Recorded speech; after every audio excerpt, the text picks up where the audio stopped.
Yaani ndugu yangu, masikini atabaki kuwa maskini, tajiri atabaki kuwa tajiri.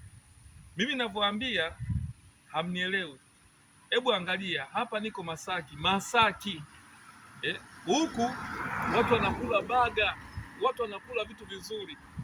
Sisi Uswahilini kule tunakula maharage na wali, ndio maana tunamkutwa, unakuta matumbo yanauma.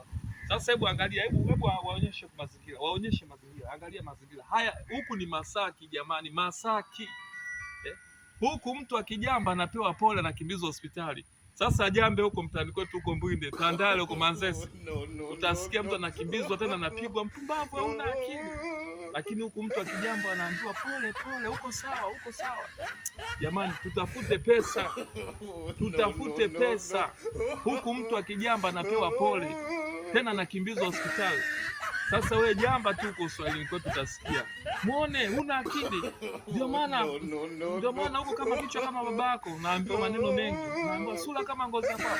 Hebu angalia mazingira, waonyeshe mazingira. Angalia mazingira Masaki palivyotulia. Mimi mwenyewe mpaka naona aibu. Angalia mazingira masafi. Hapa hata ukidondosha kipande cha nyama unakula. Jamani, tutafute hela na mume zangu. Tutafute pesa. Hebu angalia watu kila mtu kwenye majumba yake. Kimya, kumetulia. Mwenye pesa hataki stress. Ametulia. Ndugu yangu, tutafute pesa. Pesa ndo kila kitu. Ukiwa na pesa popote unasikilizwa. Ukiwa na pesa wewe ni mfalme. Tutafute pesa.